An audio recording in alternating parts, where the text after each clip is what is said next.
Hey there, I'm Michelle Villalobos, and tonight I'm going to share with you 7 ways that you can use speaking to get more clients, make more money, and more importantly, make a bigger impact and contribution to your industry and to the world. So, my promise to you is that in this session, you will find at least one way to fundamentally shift what you're doing in your expert business, whether you're a consultant, a speaker, a trainer, a coach, any sort of person who essentially is selling their expertise, their time, their personal knowledge and services.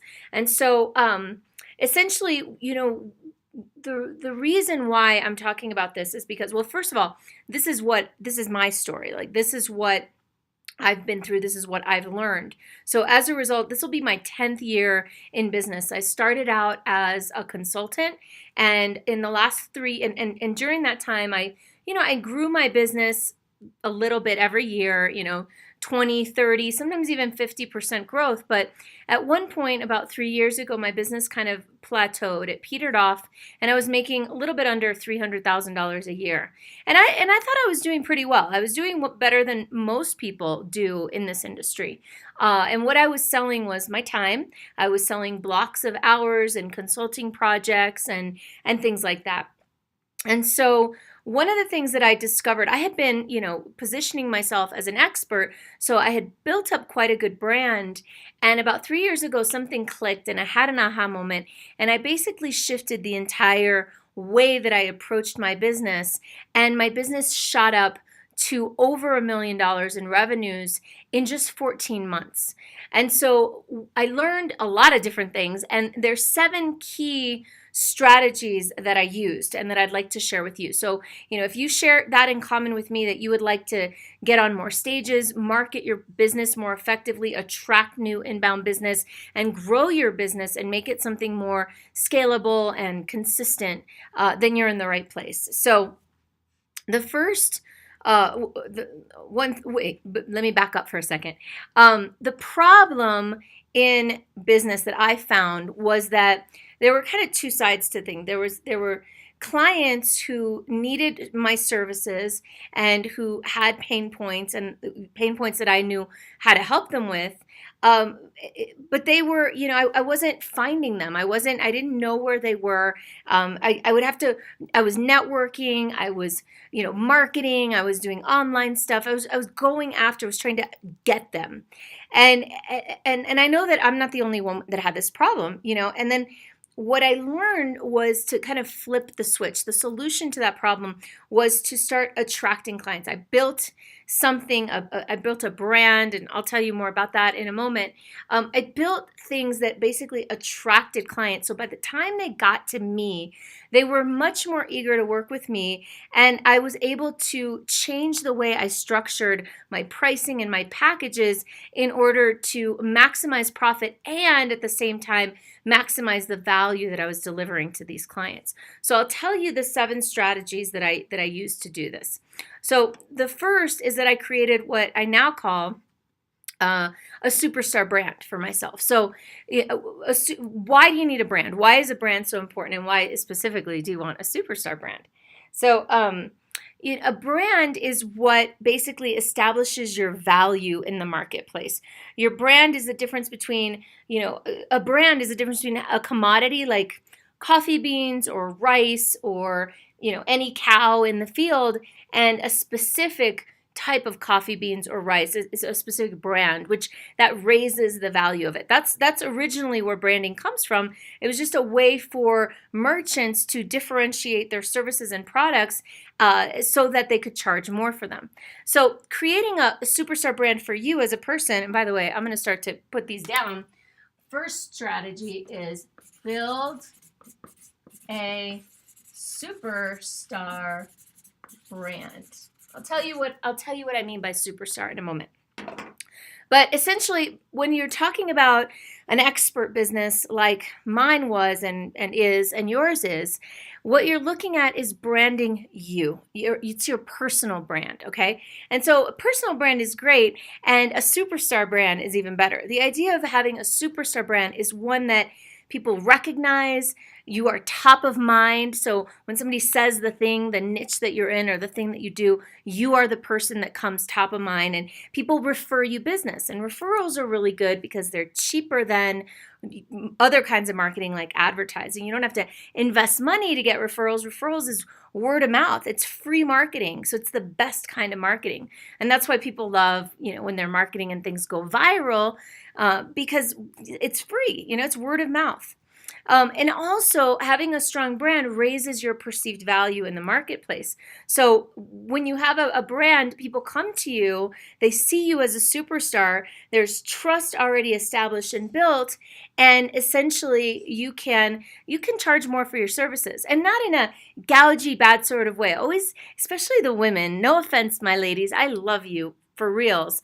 And a lot of times women are very scared of charging what they're worth, right? What we women are scared of charging what we are worth. I should include mine in there because I've definitely done that. And so building a superstar brand takes a lot of that away, because basically in order to be able to deliver, you have to raise your prices. Otherwise, you'll be overwhelmed and exhausted with all the demand that you're creating with this superstar brand. So think about Oprah, right? Think about any woman, Martha Stewart, anybody that you admire, right? For her to personally invest her time in something, it's got to really be worth it. And that's what superstars do. So you want to build a superstar brand.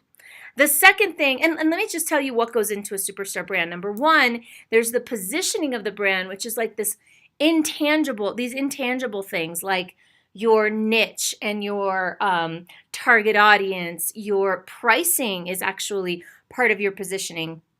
And then the second thing is your materials. So the visual representation or the physical representations of that brand in a tangible form. So that's what's involved. Back up one second. In a tangible form, and what I mean by that are things like your website, your social media profiles, your business card, your color scheme, your logo. These are all sort of those tangible elements of your brand.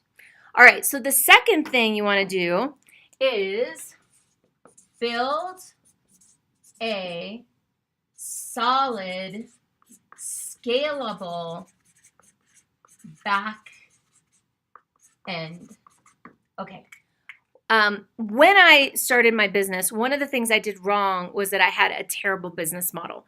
And that business model led to burnout. In other words, I sacrificed my lifestyle, my health, my well-being in order to make money in my business. And why was that? It's because I was selling my time. And I was also putting out a superstar brand. And so by having a superstar brand but not having the right model, what would happen is I stimulate demand and then I couldn't deliver. I was overworked, overwhelmed, exhausted, and burnt out. So that's one of the things. Balancing your lifestyle and your business is really important, because as the visionary of your business, as the creator of your business, you've got to have energy. You've got to have the ability and the wherewithal to pull and resource fuel from yourself and put it into your business. If you're exhausted and tired, not only are you going to be miserable in your business, you're just not going to have the energy to really take those quantum leaps. So your business and your back end is super important. So what I did was I migrated from a one-on-one business model, a business model where I was selling time for money, and switched to a group mastermind and coaching model. So I stopped working with clients one-on-one for the most part. I raised those prices on my one-on-ones such that, it's really not that attractive for 99.9% of people. And there's always every once in a while, there's that 1% or that 0.1%, more like 1%, that is willing to pay those prices. So you keep those prices kind of high because you don't really want to do personal, private, so much hands-on business. And instead you create group leveraged business models. So things like you can have membership programs, you can have subscription sites, you can have licensing, you can do train the trainer, you can certify. There's so many business models out there that don't require you to exchange time for money. And so the solution for the back end is, number one, the business model, and number two, boutique pricing. So especially if you're going to still do the one-on-one work and the more hands-on personal type of work, if you're going to put yourself out there with this superstar brand, then you have to make sure that at the very least you're charging something that's energy rich and fulfilling for your services. So you want to start looking at having, instead of a mass type of model, low price point, competing with others on price, you want to start to look at how can I elevate my brand, right?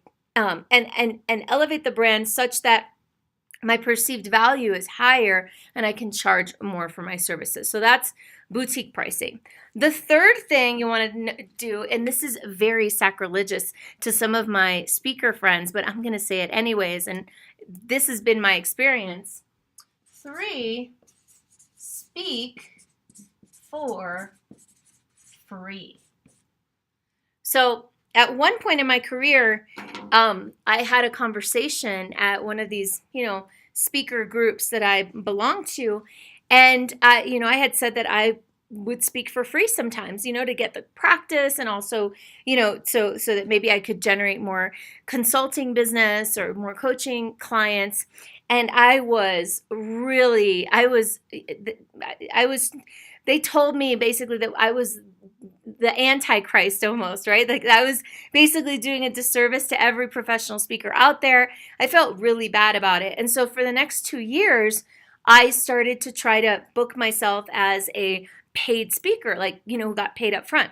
Now, I've been able to do that really successfully. I was able to do that pretty successfully, I would say. I'll give you some examples. I've spoken for American Express, for Burger King, for LexisNexis, Audi Latin America, Southern Wine and Spirits, Bacardi, Lloyd's of London. I've done speaking engagements for all these guys. And, my speaking fees have ranged from anywhere from as low as maybe $2,500 on the very, very low side, for a nonprofit or something like that, all the way to $15,000 for an engagement with a workshop and breakout for a big corporate client.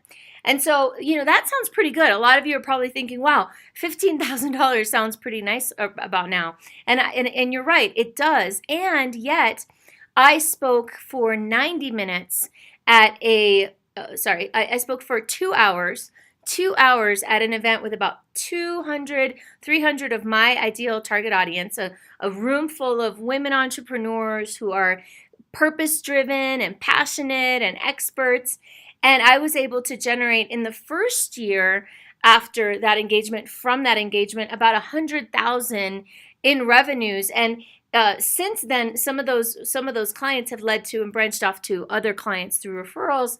So I would estimate somewhere in the $150,000 to $200,000 range at this point. That's pretty sweet. That's a whole lot better than $15,000, and it's a whole hell of a lot better than $2,500. So my point is, if you follow the next few steps that I'm going to tell you, you'll find that speaking for free can be very, very lucrative and a great way to connect with your ideal clients. Imagine when you're speaking in front of an audience full of your ideal clients, you're the superstar, you're the celebrity, and everybody afterwards is interested in learning more. Many of them are going to be interested in working with you. And it's also super duper fun to get up there and deliver valuable information. So speak for free. And then number 4, deliver a kick-ass presentation. So you gotta master the craft, right? So many people want to speak, and so many people are not that good.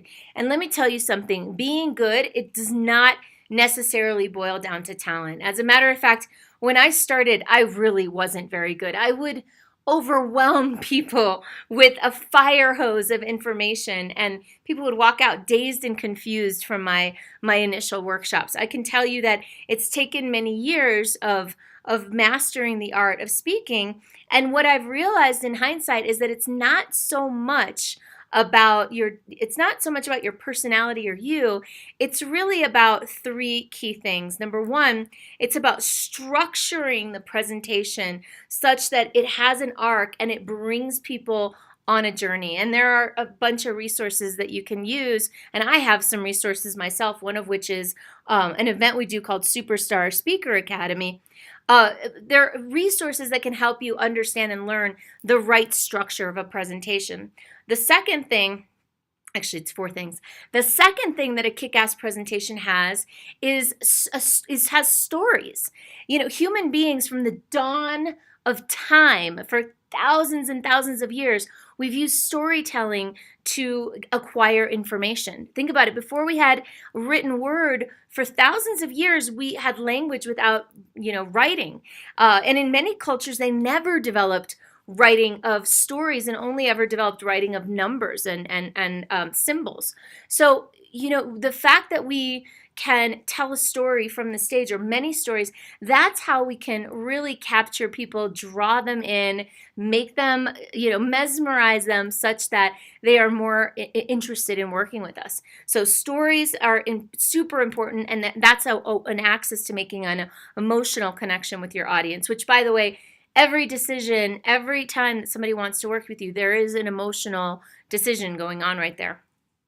The third is your delivery of the presentation. It's how your intonation, right? It's your cadence. It's your volume, whether you go loud or you go soft.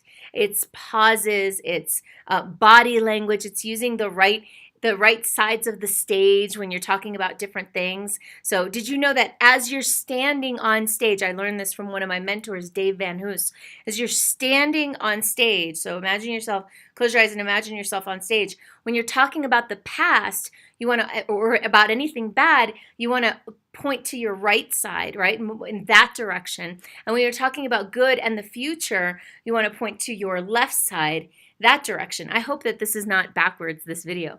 And the reason for that is that from the audience's perspective, that's past is, on their left, right? Past and future. So you want to deliver a kick-ass presentation. So the final thing, so structure, stories, delivery, and a great call to action. Call to action, you want to make sure that you're putting the people that are in the audience that love you and are like, wow, who is she? I want to work with her or him. You're giving them the opportunity to take that next step with you. And that leads me to my next thing that you must have, a strategy. You've got to have an amazing offer. Or as my other friend Dustin from Speaking at Matthews, an irresistible offer. This is what he calls it, an irresistible offer, right? An irresistible offer is essentially, something that you can provide that's a no-brainer. It's a yes. So, that can look like anything, and I'm not going to go deep into that tonight because I could spend a whole afternoon on that. And in fact, we do spend a whole afternoon on this at the Superstar Speaker Academy. We go through and we design your irresistible offer. But the irresistible offer is something that moves them to the next phase. One of the things that I used to do all wrong, and I mentioned it earlier, is that I used to fire hose information at people. And what I found is that 95% of the time, I'm guessing, people didn't go and do anything with the information. And why is that? It's because information is not transformation. Transformation comes from taking action in a direction. It's not from knowing something. We often know exactly what we need to do in a million different scenarios, and we don't do it because something gets in our way, our mindset, some fear or something stops us and blocks us.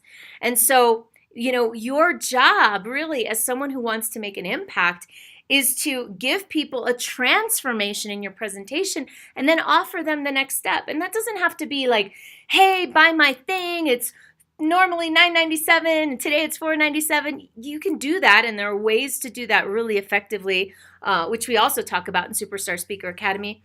But the presentation where I made up to $200,000 over the last few years, or the last 2 or 3 years as a result, I didn't make an offer from that stage. All I said at the end of the presentation was, who in this audience is thinking they might want to learn more about what we've talked about today? All the hands in the room go up. And then I tell them, well, for those of you who are interested, I've got this free gift for you. You can go download it here. So boom, now I have their email address. And on the other side, for those of you who are thinking, hey, I kind of want to work with this woman. Who is she? Can I learn more? Come see me at the end of the presentation. I'll be in the back of the room. Bring me your business card and write FU on your business card. Haha, it means follow up. Bring me your card and we'll follow up and we'll set up an appointment to speak. And that was it. That's how I generated all those sales that ultimately led to the results that I told you about. So you want to have a phenomenal, irresistible offer, and that can be as simple as, hey, let's have a conversation. And then the sixth thing is you want to, and this is new, we're just starting to really see how amazing this strategy is. Highly recommend it, is create a virtual back end. And the reason I didn't put this up with a scalable back end, a solid scale, is because and they might go together. It might be the same thing, but in a lot of cases with kind of expert businesses like consultants, coaches, trainers, speakers, it's really important, I think, to get the revenues flowing, first. And so a lot of times what that means is, creating some really great packages and irresistible offers to generate revenues for you, exchanging your services and time for money, but at a higher price point, more in a more leveraged way. And then using some of that more profit, some of those profits that are coming in from doing this, and investing it into creating the virtual back end. Because what I've found is the virtual back end requires, it's some trial and error. It always is a little bit of trial and error. You've got to buy the tools. You got to have like the ClickFunnels, which is, we're not going to get into today, but these are these online software tools to build the back end, the virtual back end. But I think that once you've got this cooking, or if you've got revenues already coming in, then you can invest some of them down here and create some sort of virtual program. So take your signature system, your foundational program, like I've done with Superstar Speaker Academy, and package it into an irresistible offer that people can buy and consume virtually. And so membership programs, web, subscriptions and continuity fall into that category, although some of those have some pitfalls that you want to watch out for, which we're not going to get into here today. And so my last piece of advice is get yourself mentorship. I don't think it's any coincidence that my business took off when I started investing in mentorship. And it doesn't even have to be me. Yes, it can be. And if you're interested, let us know. And whether it's me or not, just get somebody or multiple people. I have in my life a coach or a mentor for every single area of my life where I'd like to expand myself, where I'd like to step into a newer, better version of me. So in all cases, I have a coach there. So in business, it's no surprise I have like 3 or 4 mentors in business, or maybe even more than that. And so I highly recommend finding someone who's done what you want to do, who's a model for what you're looking for, and emulate them. I think it's Tony Robbins that always says, success models success. So go find someone who's got what you want, and if it's me, let me know, and ask them to support you, and ask them, share with them your vision of what you're creating, and then ask them to support you. So anyways, I hope that was helpful. Recap, number 1, build a superstar brand. Number 2, a solid, scalable back end. Speak for free, deliver a kick-ass presentation, make an irresistible offer, create a virtual back end, and find a mentor. So that's all I've got for you today. Thank you so much, and I look forward to connecting with you in the future. If you're interested in our Superstar Speaker Academy, go to superstarspeakeracademy.com and sign up for a session with one of our Superstar Speaker coaches who can let you know a little bit about the programs we offer and help you determine if something's right for you. And just so you know, we are super duper 100% committed to delivering at the highest level that we possibly can. And so what that means is making sure that we're working with the right people. So if you're not a fit, believe me, we'll tell you. And if you are a fit, we'll tell you everything that you want to know. And you can ask us all sorts of questions. So big hug. Talk to you soon. Bye, superstars.